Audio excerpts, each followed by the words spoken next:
What's up, YouTube? Today I'm going to show you how to intonate a bass. This is an important part of the setup process that's often overlooked. Here we've got my favorite P bass. This is an 85 and it just plays like butter. I love it. I've got this one set up with Labella flat wounds, the James Jamerson set, and honestly, every time I plug it in, I love this bass. It's so much fun to play.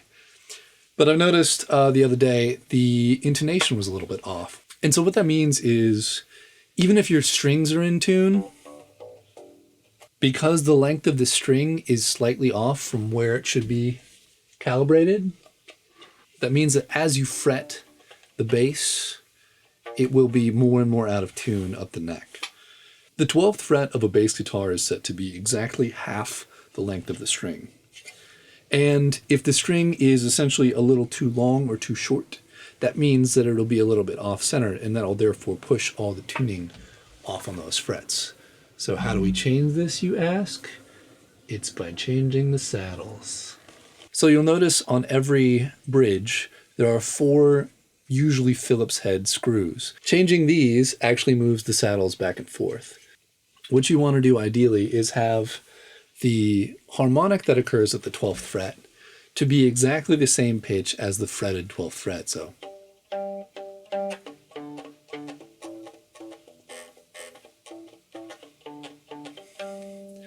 I can already hear, even unamplified, that G is a little bit off.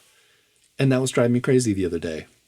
So we'll get this one fixed up. This bass is plugged into an amp, and then that amp is plugged into a mixing board, which is plugged into my interface. Interface has a few plugins running on it, because that's what I like to do.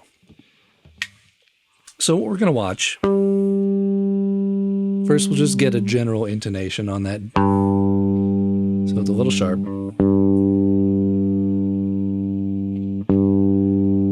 And strings always move around a bit as you first play them.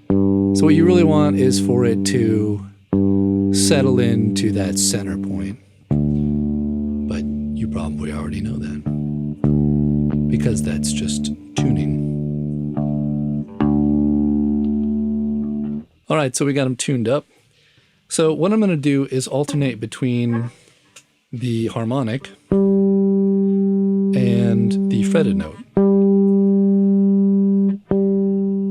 And the harmonic, because it's not actually being fretted, is at the actual middle of the string, and that means that it should be exactly in tune with the open string.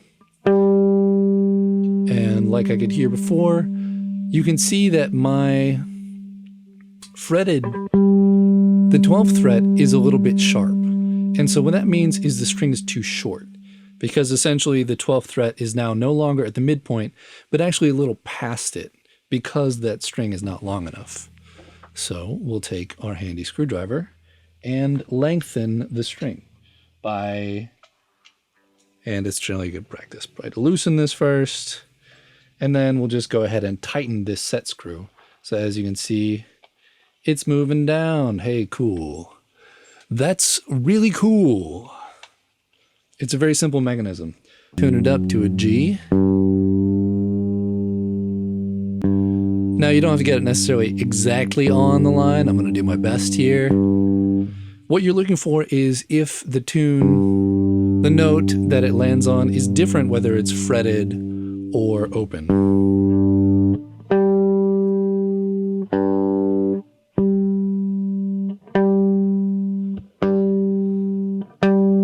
So now you can hear those are exactly the same, so cool. That means G is good to go. So conversely, if you have a note that's flatter, that means the string is too long. So let's see how this D is looking.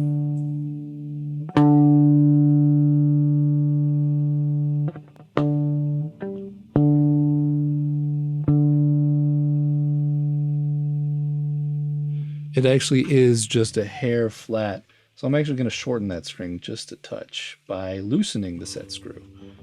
And then loosening the string just a touch to kind of reset it. Looks good to me. All right, so there. Beautiful. Now the strings are all in tune with each other.